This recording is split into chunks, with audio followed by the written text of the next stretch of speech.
मित्रांनो नमस्कार. आजच्या लेक्चरमध्ये आपण कंडिशनल क्लॉज मधले पहिले दोन टाइप 0 किंवा टाइप ओ ज्याला म्हणतात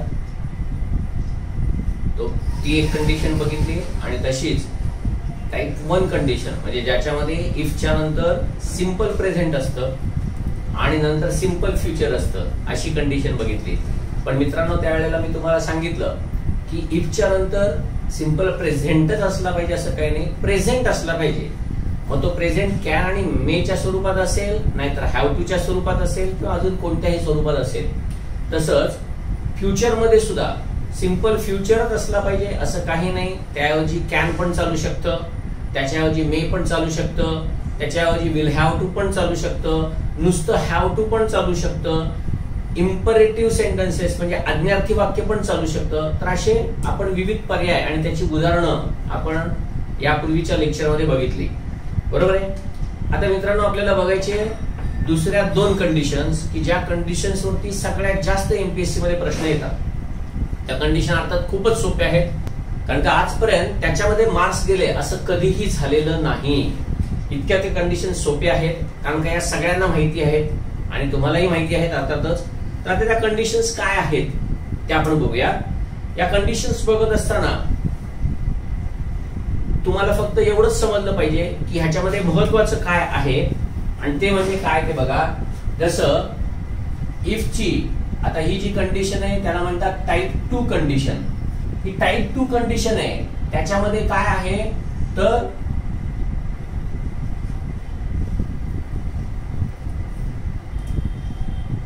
अनरियल कंडिशन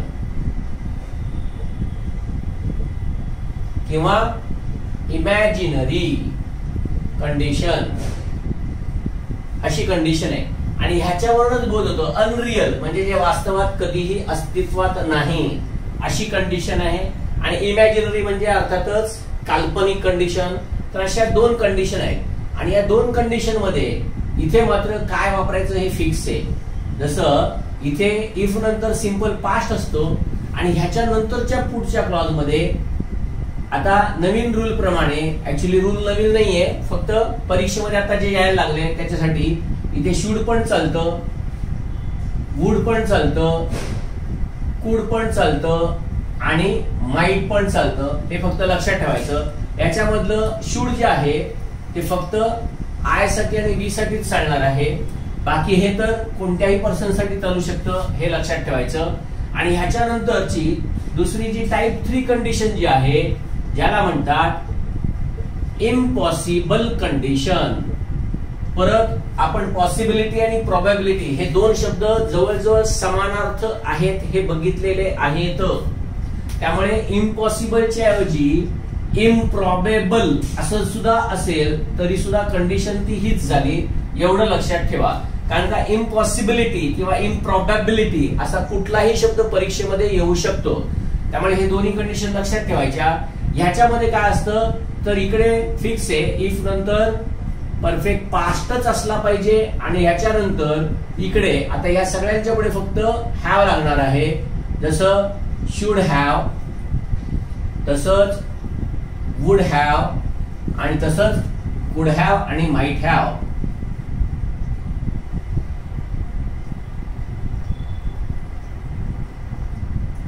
याच्यातलं शुड हॅव जे आहे हे फक्त आय आणि वी या दोघांसाठीच वापरता येतं, त्यामुळे ते खास करून लक्षात ठेवा.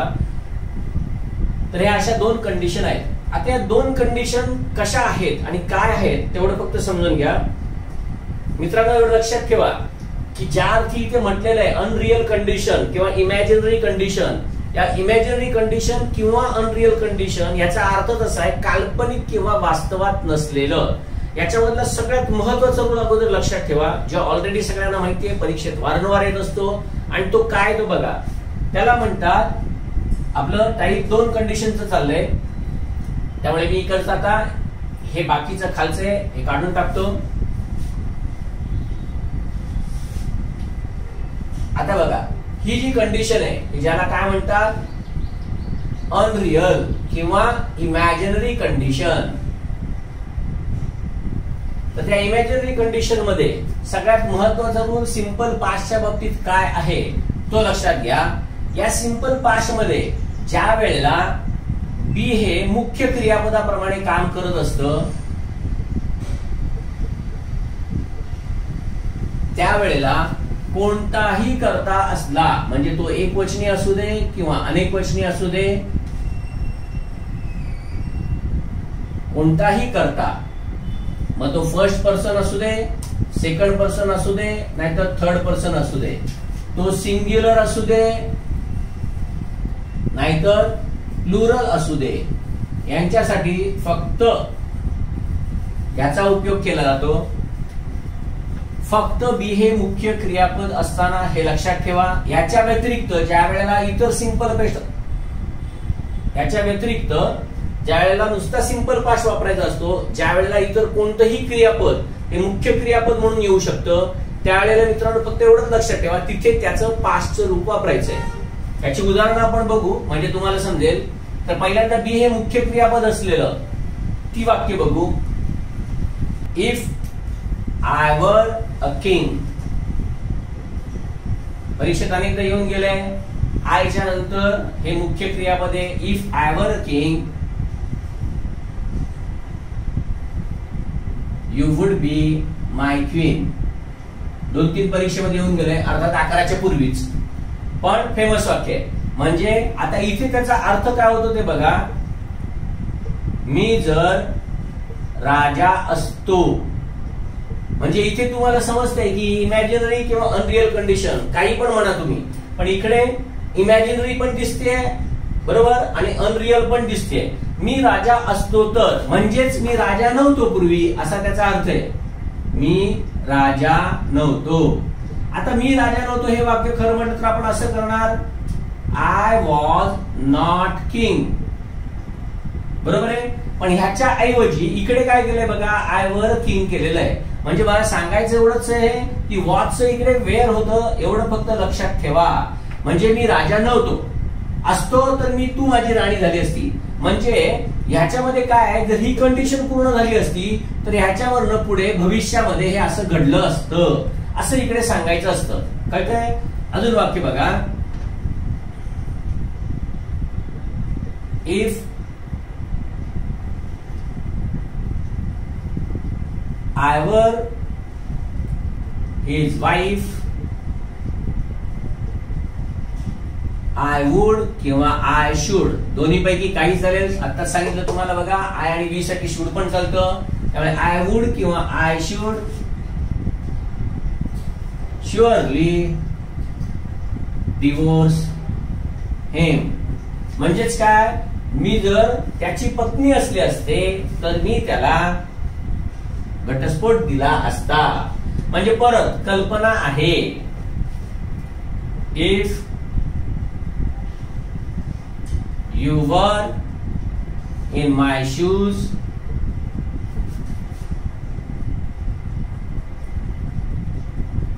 You would kill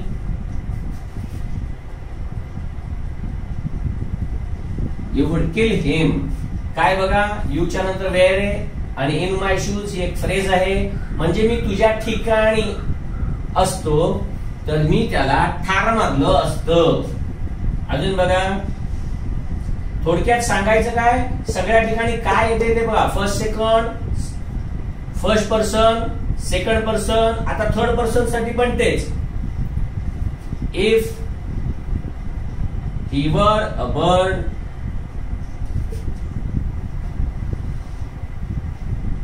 he would enjoy flying. म्हणजेच काय, तो जर पक्षी असता तर त्याने उडण्याचा आनंद घेतला असता किंवा उडण्याची मजा अनुभवली असती. थोडक्यात ही अशी वाक्य आहेत की ज्याच्यामध्ये बी हे मुख्य क्रियापद तुम्हाला दिसतंय आणि त्याच्यामध्ये ते मुख्य क्रियापद असताना नेहमी हेच वापरायचं असतं. जसं बी हे मुख्य क्रियापद आहे तसंच मित्रांनो बघा, हॅव हे जर मुख्य क्रियापद म्हणून वापरायचं असेल तर त्याच्यासाठी सुद्धा हाच रूल आहे. आणि खास करून लक्षात ठेवा, हॅवचं वाक्य परीक्षेमध्ये वाक्य याच्यावरती एक येऊन गेलं आणि त्या वाक्यामध्ये अर्थात आयोगाचं उत्तर चुकलं होतं.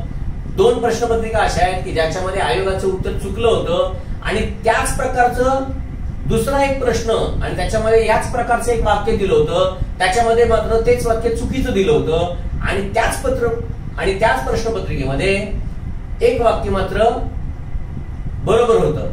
म्हणजे थोडक्यात सांगायचं फक्त एवढंच आहे, नियम मोस्टली लक्षात ठेवायचा आहे तो कुठला, की जर हॅव हे मुख्य क्रियापद वापरलं तर आता तुम्ही इथे काय करणार आहात, त्याच्यासाठी भूतकाळ असल्यामुळे तिकडे हॅवचं तुम्हाला हॅड करावं लागेल, हे कायम लक्षात ठेवा.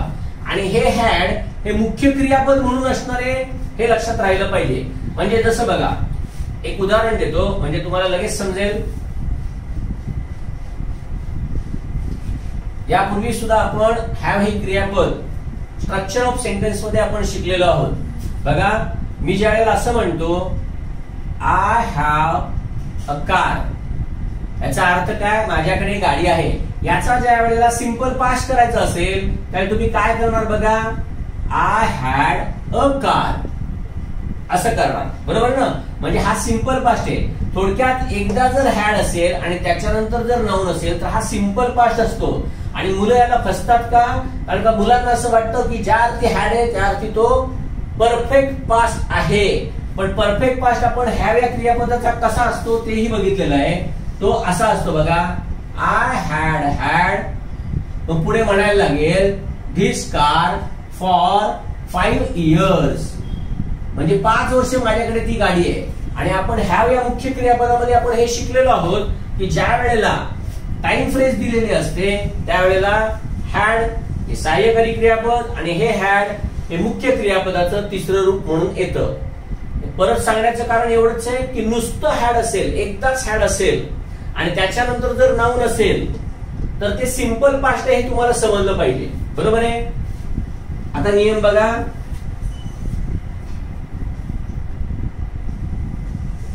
If I had billions of rupees,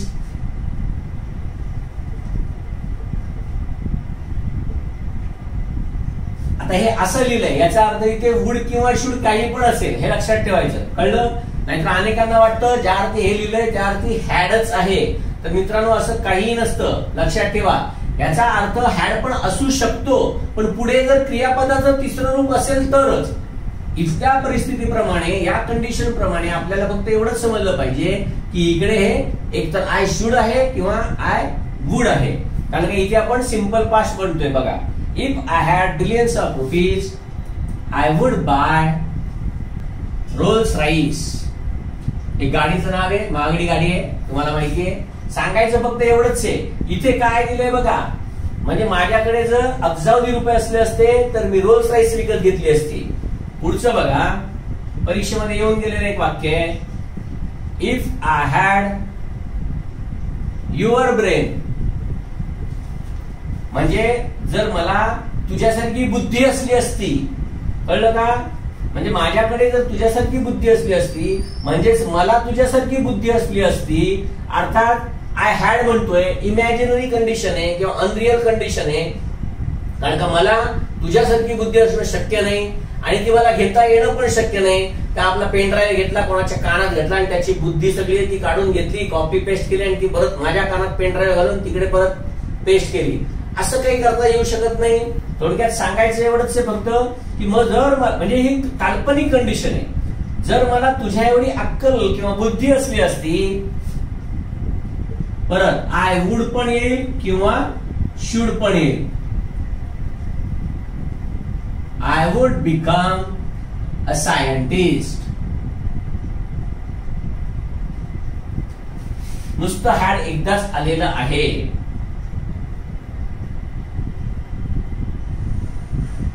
If विशेष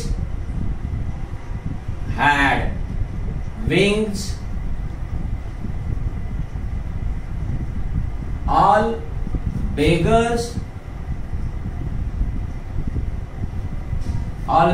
would ride.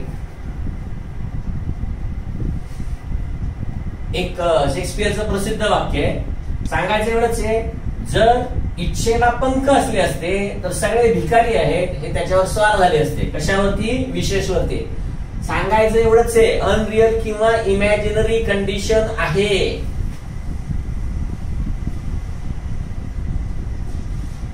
If I were the PM, परत मी पंतप्रधान असतो, I would solve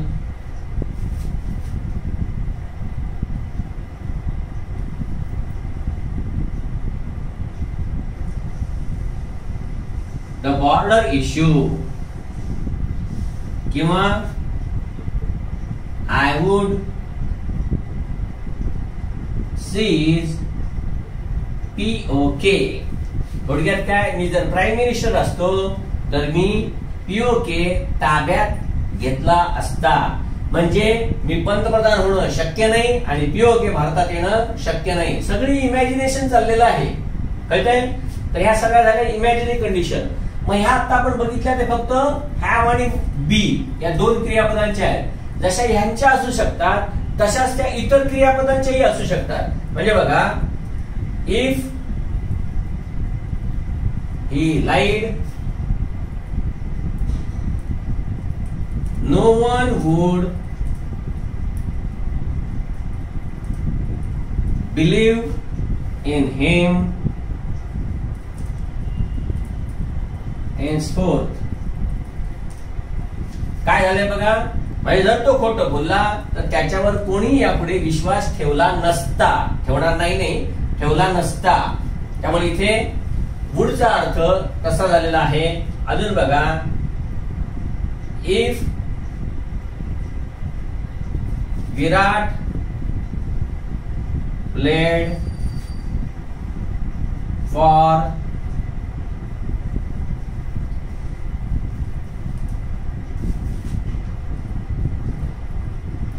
some time more,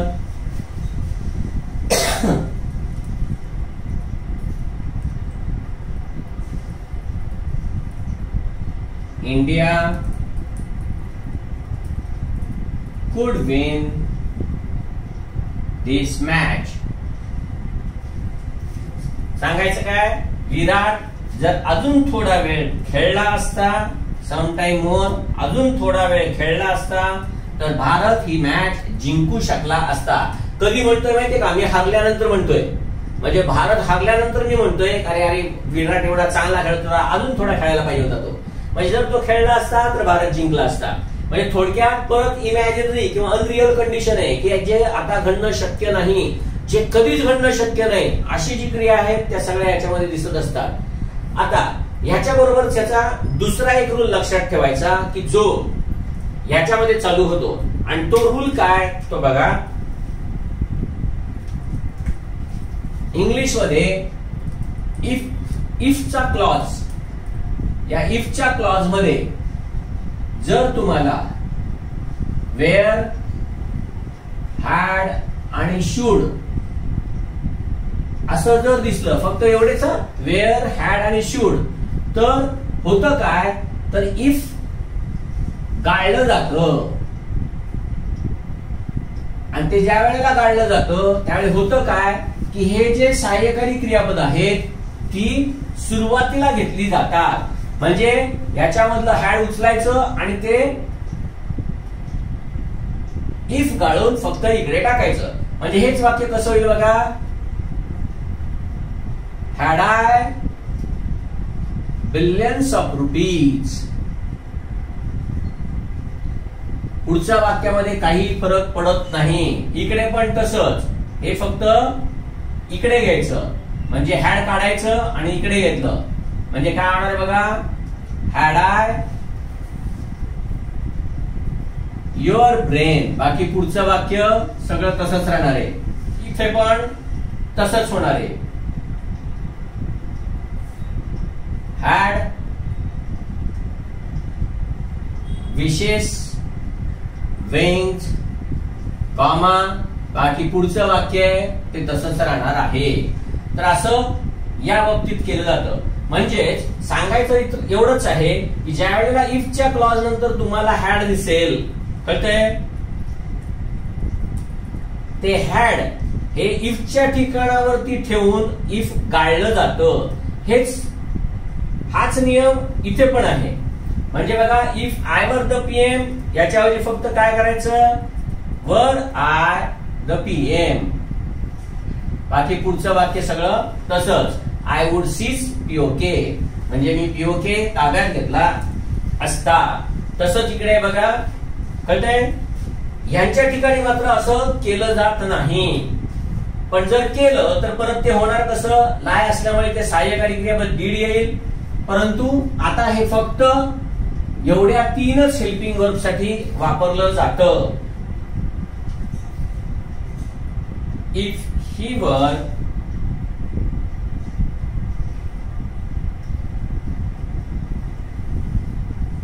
in Switzerland,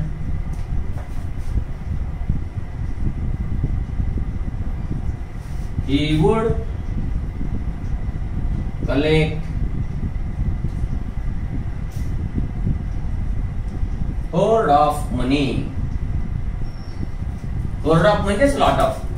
म्हणजे इफ ही वर इन स्वित्झर्लंड, म्हणजे तो स्वित्झर्लंड मध्ये नाही असला असताना तर त्यांनी खूप पैशांचा संग्रह केला असता. कारण का स्वित्झर्लंड मध्ये माहितीये तुम्हाला, बाकीचं सांगायची गरज नाही. तर अशा प्रकारे इथे सुद्धा वेअर फक्त पहिलं येईल आणि हेच वाक्य आपल्याला असंही लिहिता येऊ शकतं, वर ही इन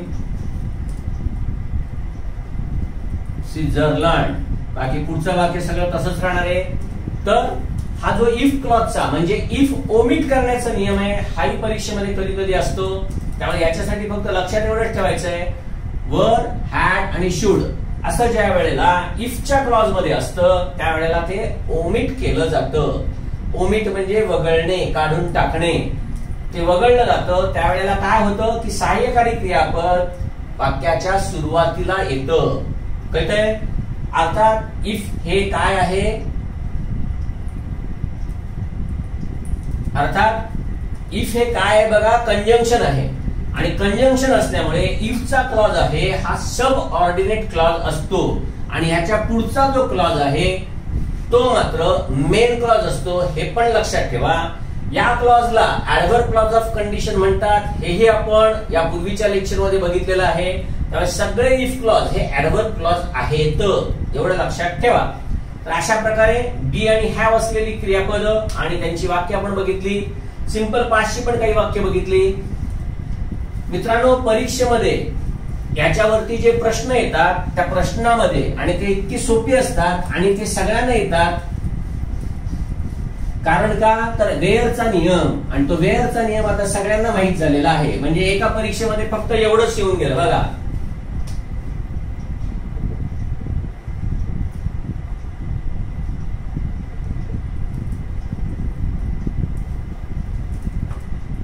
सोपं किती आहे बघा. इकडे फक्त काय करतात, वॉज, इज, आर, लगेच समजतं काय अनरियल नाही तर इमॅजिनरी कंडिशन आहे, काल्पनिक आहे सगळं. त्यामुळे तिथे तेच येणार आहे. कधी कधी असं पण दिलं जातं, if he had a lot of money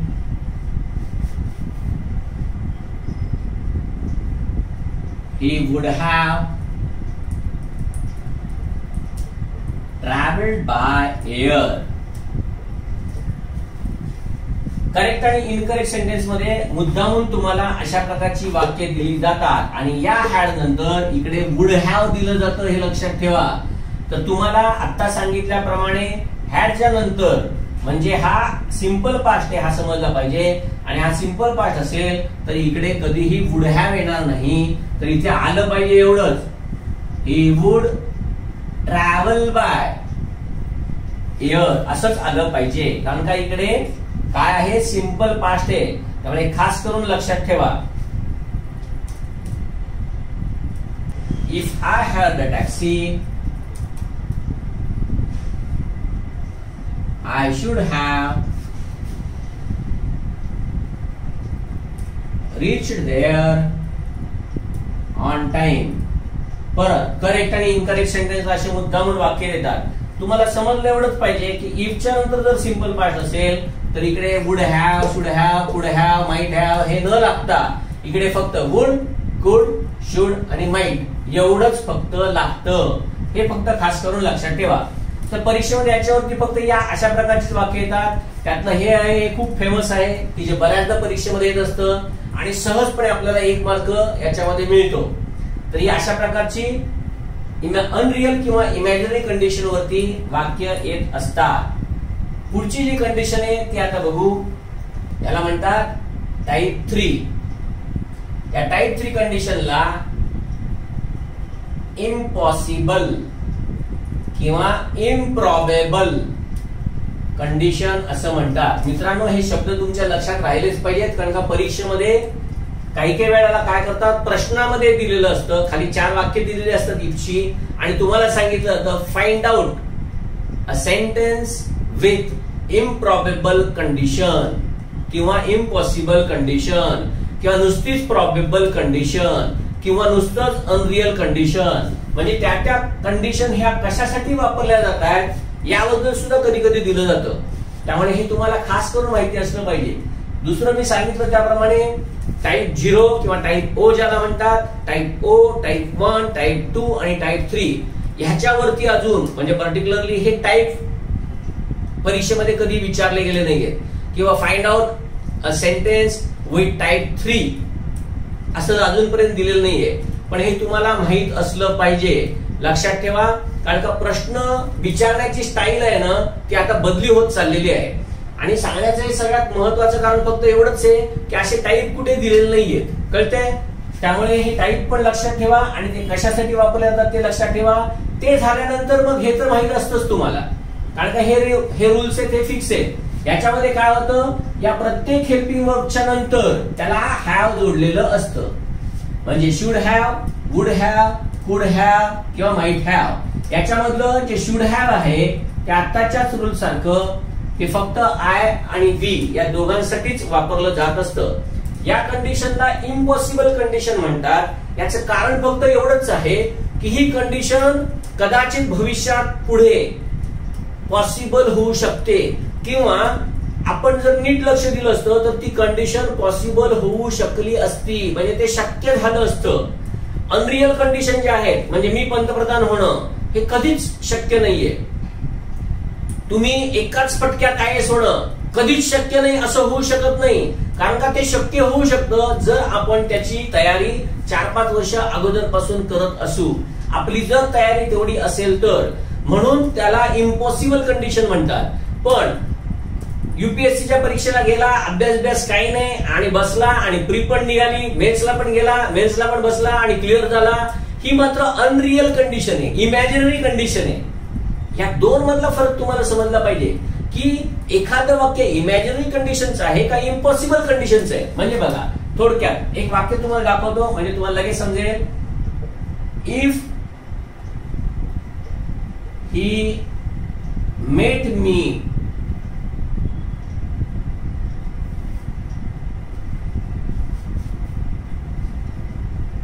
he would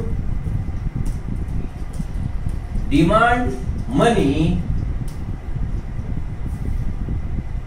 from me. बघा काय आहे ते बघा वाक्य. If you studied hard, you would achieve the first rank. अजून वाक्य दाखवलं बघा. If we started earlier,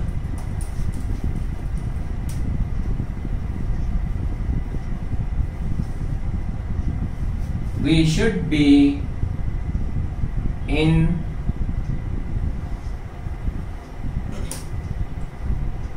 Mumbai now.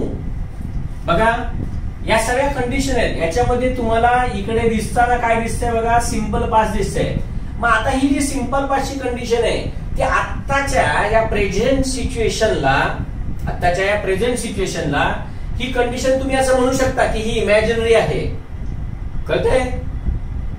किंवा अनरियल आहे हे आत्ताच्या सिच्युएशन म्हणू शकता. म्हणजे बघा, जर तो मला भेटला असता, म्हणजे आता समजा दुपार झाली आणि मी म्हणतोय जर तो मला सकाळी भेटला असता ना तर त्याने माझ्याकडे पैसे मागितले असते. म्हणजे याचा अर्थ असा आहे की तो मला सकाळी भेटलेला नाही आणि सकाळी भेटले नाही म्हणून त्याने पैसे मागितले नाही.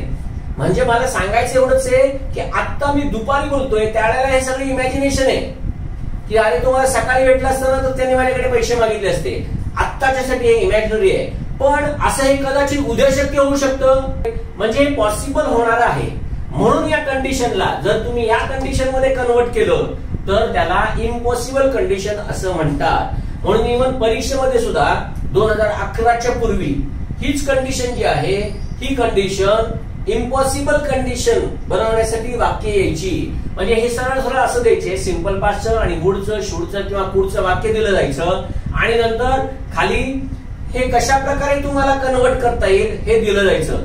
लक्षात ठेवा मित्रांनो, इफ ही मेट मी हे जर तुम्हाला मग कन्वर्ट करायचं असेल या कंडिशन मध्ये टाइप 3 मध्ये, म्हणजेच इम्पॉसिबल किंवा इम्प्रॉबेबल कंडिशन मध्ये जर तुम्हाला कन्वर्ट करायचं असेल तर तुम्हाला या सिंपल पास्टचा फक्त परफेक्ट पास्ट करायचा आहे. म्हणजेच उद्या हे जर कन्वर्ट करायचं असेल तर फक्त तुम्हाला इकडे काय करायला लागणार आहे, ही हॅड मेट मी, आणि हे केलं तर अर्थात इकडे पण आता सांगितल्याप्रमाणे would have, could have, should have या माइट हॅव. म्हणजे इथे फक्त एवढं करावं लागेल, ही वुड हॅव डिमांडेड. बाकी पुढचं वाक्य जे आहे ते तसंच राहणार आहे. समजतंय? फक्त इथलं हेल्पिंग वर्ब आणि इथला टेन्स या दोन मध्ये फक्त चेंज करायला लागतो. म्हणजे हीच कंडिशन, कारण का हे होणं नंतर पॉसिबल आहे. आता ही कंडिशन इम्पॉसिबल आहे आत्ताच्या पुरती, पण हे नंतर पुढे पॉसिबल होऊ शकतं. म्हणजेच इकडे पण if you had studied hard आणि इकडे यू कुड हॅव किंवा वुड हॅव काही पण येईल. फक्त इकडे तिसरं रूप पाहिजे हे लक्षात ठेवा, अचीव्ड द फर्स्ट रँक असं वाक्य होईल. हेच इकडे इफ वी स्टार्टेड अर्लियर, म्हणजेच इकडे if we had started earlier, मग इकडे वी शुड हॅव, त्याच्यानंतर बीचं तिसरं रूप म्हणून बीन इन मुंबई नाऊ. तर अशा प्रकारे टाइप 2 ची कंडिशन टाइप 2 ची कंडिशन टाइप 3 मध्ये सुद्धा अशा प्रकारे कन्वर्ट करता येते, जे पूर्वी परीक्षेत विचारलं जायचं. आता हे विचारलं जात नाही तरी सुद्धा तुम्हाला हे माहिती असलं पाहिजे. कदाचित तुम्हाला ह्याच्याऐवजी हेच वाक्य तुम्हाला मगाशी सांगितल्या त्याप्रमाणे फक्त हेच वाक्य असं पण दिलं जाऊ शकतं. म्हणजे इथला हॅड फक्त इथे घेतला जाईल आणि हेच वाक्य कदाचित तुम्हाला असं पण दिलं जाईल, काय हॅड ही मेड. बाकी पुढचं वाक्य तसंच राहतं. काही वेळेला तसं न करता इथलं वाक्य तुम्हाला अगोदर दिलं जाईल. म्हणजे यू कुड have achieved the first rank had you studied असं पण दिलं जाऊ शकतं. सांगायचं फक्त एवढंच आहे की इकडे बघा फक्त इकडचा क्लॉज तिकडे नेला. म्हणजे अशा तिन्ही प्रकारे कुठल्याही प्रकारे तुम्हाला ते वाक्य दिलं जाऊ शकेल, हे खास करून लक्षात ठेवा. म्हणून इफ नंतर सिंपल पास्ट आणि पुढे नुसतं वुड शुड कुड आणि माइट असलेली कंडिशन ही आपल्याला ह्याच्यामध्ये चेंज करता येते, हे लक्षात ठेवा. पण मित्रांनो याच्यामध्ये एक तुम्हाला मेक सांगतो, ती मेक खास करून लक्षात ठेवा. अजूनपर्यंत कोणाही विद्यार्थ्याचं ह्याच्याकडे लक्ष गेलेलं नाही आणि ती कंडिशन काय आहे ती बघा. ती पण कंडिशन हीच कंडिशन असते, पण ही कंडिशन इथे ज्याप्रमाणे कन्वर्ट करता येते, ट्रान्सफॉर्म करता येते, त्याप्रमाणे फक्त इमॅजिनरी असलेली कंडिशन किंवा फक्त अनरियल कंडिशन ही कधीही दुसऱ्या म्हणजे या इफ च्या नंतर परफेक्ट पास्ट असलेल्या टाइप 3 मध्ये कन्वर्ट करता येत नाही. If had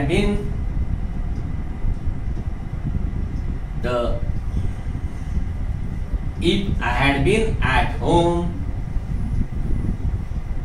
I should surely have met you. काय अर्थ झाला? जर मी घरी असतो तर मी तुला नक्कीच भेटलो असतो. म्हणजे मी घरी नव्हतो म्हणून तुला भेटलं नाही, यापुढे जर तरी मी घरी असेल तर मी नक्कीच तुला भेटेन. म्हणजे सांगायचं काय, इम्प्रॉबेबल किंवा इम्पॉसिबल कंडिशन आहे. If he had received this treatment earlier, he would have recovered now. काय दिले बघा, की जर त्याला ही ट्रीटमेंट याच्या अगोदर मिळाली असती तर तो आता रिकवर झाला असता. इम्पॉसिबल कंडिशन आहे, कळतंय? कारण का परफेक्ट पास्ट तिथे तुम्हाला दिसतोय.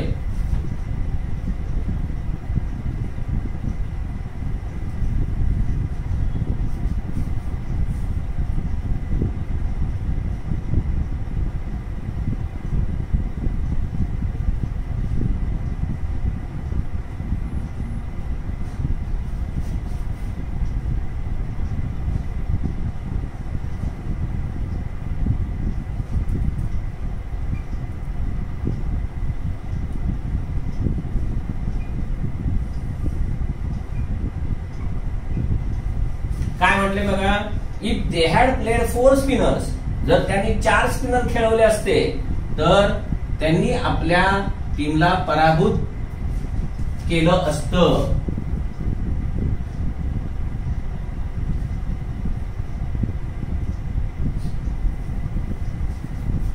काय म्हटले बघा, जर त्यांनी 4 स्पिनर्सला खेळवलं असतं तर ते आपल्या टीमला पराभूत करू शकले असते.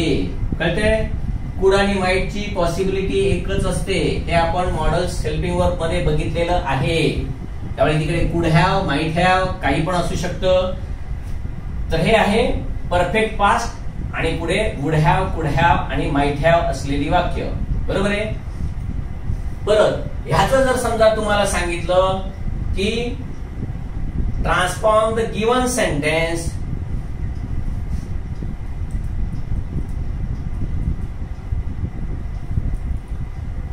इन टाइप 2 किंवा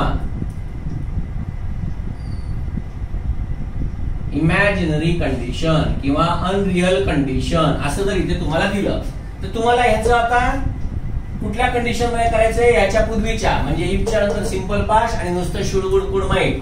आणि जर त्याची वाक्य दिली तर त्याच्यामध्ये तुम्हाला ह्याचं वाक्य एक्झॅक्टली काय आहे ते समजलं पाहिजे. म्हणजे वाक्य असं होईल, इफ आय वर ऍट होम, म्हणजे मी घरी असतो तर.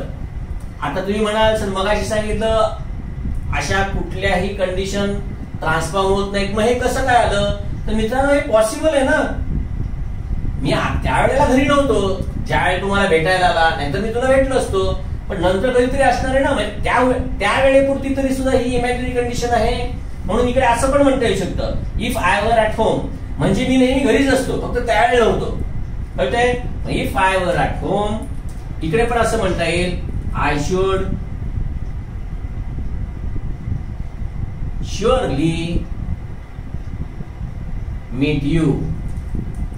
सांगायचं फक्त एवढंच आहे, इथलं हॅड काढायचं म्हणजेच परफेक्ट पास्ट काढायचं आणि सिंपल पास्टचं वाक्य करायचं आणि तिकडे would have, could have, should have, might have याच्यामधलं जे काय असेल त्याच्यामधलं हॅव काढायचं आणि क्रियापदाचं पहिलं रूप घ्यायचं. अशा प्रकारे ही वाक्य तुम्हाला विचारली जाऊ शकतात. तर हे झाले कंडिशनल क्लॉजचे 4 नियम की जे रेग्युलरली परीक्षेमध्ये आतापर्यंत पडत आलेले आहेत. ह्याच्या पलीकडे अजून तुम्हाला मी पुढच्या 2 कंडिशन शिकवणार आहेत. त्या कंडिशन सुद्धा तुम्हाला समजणं महत्वाचं आहे. कारण का अलीकडे झालेल्या राज्यसेवेच्या परीक्षेमध्ये त्याच्यामधली एक कंडिशन पडून गेली.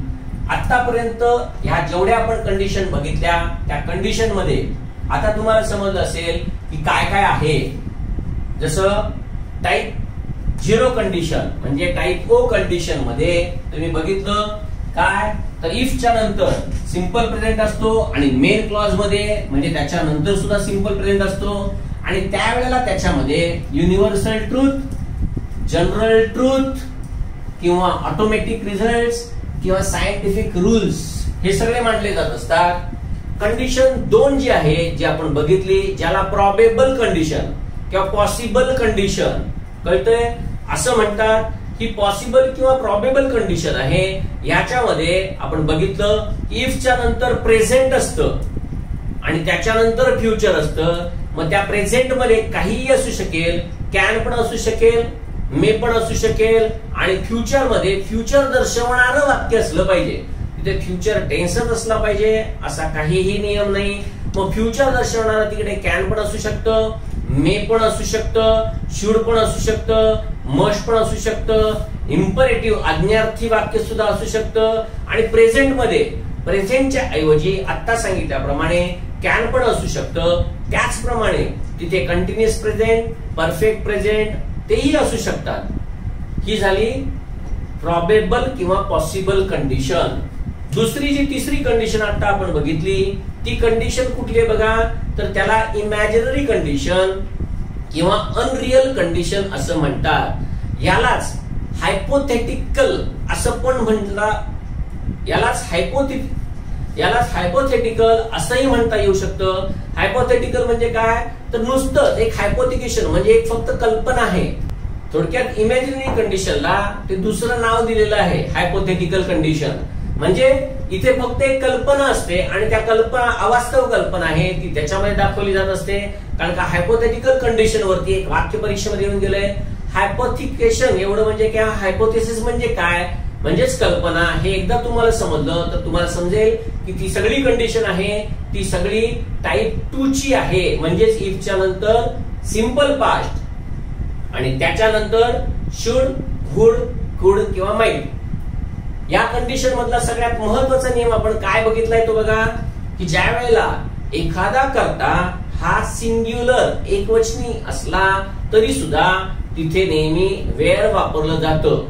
तसंच बाकी इतर क्रियापदांमध्ये म्हणजे बाकीची जी काही रेग्युलर क्रियापद आहेत त्याच्यामध्ये मात्र सिंपल पास्टचं रूप वापरलं जातं. हॅडची वाक्य फसवी असतात त्यामुळे ते खास करून लक्षात ठेवा. इफच्या नंतर नुसतं हॅड असेल तर पुढे नुसतंच वुड, कुड, शुड, माइट एवढंच येईल, हेही लक्षात ठेवा. हॅड आणि वेअर असलेल्या वाक्यांमध्ये आपण हे बघितलं की त्याच्यामध्ये इफ गाळता येतं आणि इफ गाळता येण्यासाठी फक्त वेअर आणि हॅड असलेली जी काही सहाय्यकारी क्रियापद आहेत ती इफच्या ठिकाणी घेतली जातात आणि वाक्य बनवलं जातं. ही 2 नियम याच्यासाठी अतिशय महत्वाचे आहेत. आता अजून एक नियम आपल्याला बघायचा आहे, तो आहे अनलेसचा. तो काय नियम आहे तो आता आपण बघू. मित्रांनो, ह्याच्यावरती पण परीक्षेत अधूनमधून वाक्य येत असतात. अर्थात हा अतिशय सोपा प्रकार आहे, 1 मार्क सहज मिळवून देणार आहे. याच्यामध्ये तुम्हाला फक्त एवढंच माहित असलं पाहिजे की अनलेसचा अर्थच इफ आणि नॉट असा आहे. म्हणजे ज्या वेळेला कोणत्याही इफच्या क्लॉज मध्ये नॉट असेल तर तुम्हाला तिथे फक्त अनलेस वापरता येऊ शकतं. आता त्याची काही उदाहरणं इथे मी सांगतो तुम्हाला.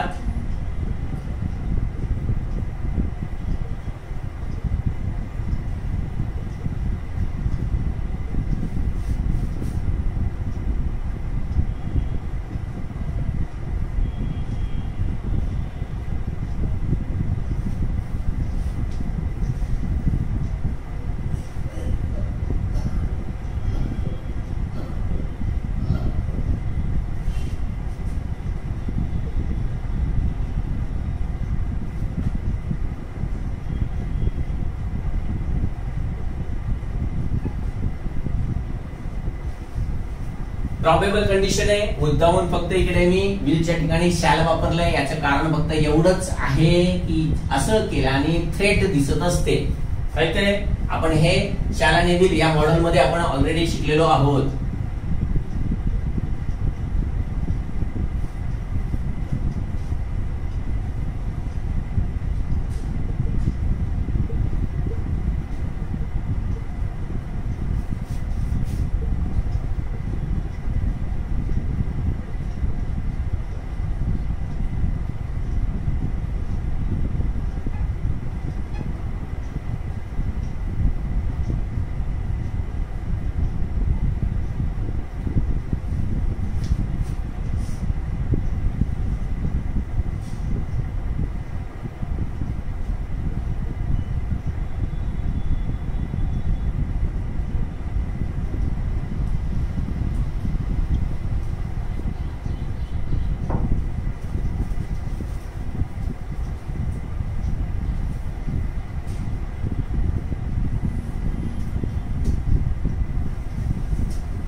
एवढी काही वाक्य घेतलेली आहेत. मुद्दामून सगळ्या प्रकारची वाक्य घेतली आहेत.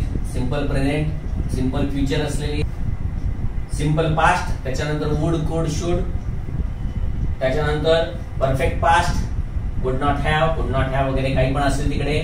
मित्रांनो, याच्यामध्ये फक्त बघायचं काय आहे, बघायचं म्हणजे इतकं सोपं असतं हे, याच्यामध्ये सहज मार्क्स मिळतात. कन्फ्युजन झालं नाही पाहिजे, फक्त एवढंच आहे. इकडे नॉट दिसतंय आणि इकडे इफ दिसतंय, बस. फक्त काय करायचंय, या दोघांच्यासाठी फक्त तुम्हाला काय करायचंय, अनलेस वापरायचं आहे. म्हणजे हेच इफचे क्लॉज आहेत, हे कसे कन्वर्ट होतात ते बघा. म्हणजे इथे फक्त हा इफचा क्लॉज आहे, तो काय करायला लागणार आहे आपल्याला, की फक्त इथलं नॉट काढून टाकायचं. म्हणजे नॉट काढलं त्याचप्रमाणे मग डू पण काढायला लागणार अर्थातच. म्हणजे unless you attend college regularly. बाकी पुढच्या वाक्यामध्ये मात्र काही बदल करायचा नाही. आपल्याला फक्त इफ आणि नॉट एवढंच फक्त काढायचं आहे. आणि याच्यामध्ये खास करून मित्रांनो लक्षात काय ठेवायचं ते बघा, की अनेक जणांना असं वाटतं आणि असा भ्रम आहे त्यांच्या मनामध्ये की इफच्या नंतर अनलेस मध्ये जर नॉट असेल तर इथलंही वाक्य निगेटिव्हच असलं पाहिजे. तर मित्रांनो असा काही रूल नाहीये. मेन क्लॉज हा काही पण असेल, मेन कंडिशन आपल्याला बदलायचं काय, तर इफ आणि नॉट हे जे वाक्यामध्ये आहे ना ते बदलायचं आणि अनलेस करायचं. पुढचं वाक्य काही असे ना, आणि तो तुम्हाला अर्थ बघायला समजतोय का. म्हणून मी इकडे मुद्दामून ही दोन वाक्य आहेत ना, ही निगेटिव्ह दिले आणि एक वाक्य हे पॉझिटिव्ह दिलंय. इकडे हे पण वाक्य पॉझिटिव्ह दिलंय, पण ह्याच्या अगोदरची सगळी निगेटिव्ह दिलेली आहेत. आपल्याला खेळायचंय, म्हणजेच परीक्षेसाठी फक्त बघायचंय ते काय बघायचंय, की नॉट आणि इफ नॉट संपलं. बाकी काही बघायला जायचं नाही आपण, कळतंय. मग इकडे पण तसंच, अनलेस इट, फक्त आता इथे समजलं पाहिजे, इथे सिंपल प्रेझेंट त्यामुळे इकडे रेनला रेन्स झालं पाहिजे. अनलेस इट रेन्स, बाकी पुढचं वाक्य तसंच, तिथे कुठलीही छेडछाड करायला जायचं नाही. There will not be sufficient water for farming. म्हणजे काय, जर यावर्षी पाऊस पडला नाही तर फार्मिंग साठी पुरेसं पाणी असणार नाही. इकडे पण तसंच आहे बघा, की तू कॉलेज नियमितपणे अटेंड केलं नाही तर तुला परीक्षेमध्ये बसू दिलं जाणार नाही. इकडे एकदम वॉर्निंग दिलेली आहे, कळलं का, की त्याला एक प्रकारची धमकी दिलेली आहे. तसंच if you didn't visit the doctor, म्हणजे जर तो डॉक्टरला भेटला नसता तर त्याचं आरोग्य हे खराब झालं असतं, म्हणजे त्याची तब्येत अजून खराब झाली असती असं म्हटलंय. परत इकडे इफ आणि नॉट आहे, फक्त तुम्हाला हे काढून इकडे ईडी सिंपल पास्ट करावा लागेल. म्हणजेच अनलेस ही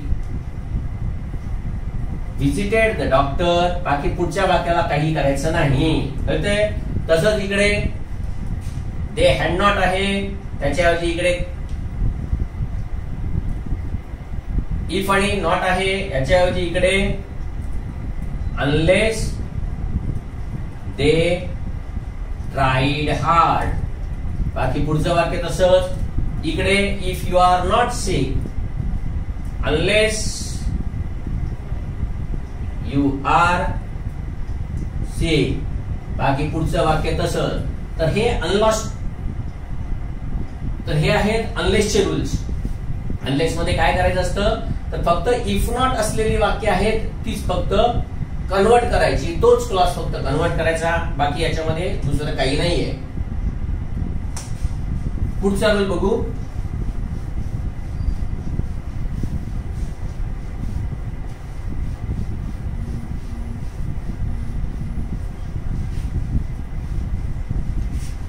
अनलेस वरती एक लेटेस्ट येऊन गेलेलं वाक्य कसं परीक्षेमध्ये येऊन गेलं ते तुम्हाला मी दाखवतो बघा.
आता बघा वाक्याचा अर्थ, if I am not making mistake, मी जर चूक करत नसेल तर तू रामानुजन आहे, असं वाक्य दिलं गेलं परीक्षेला.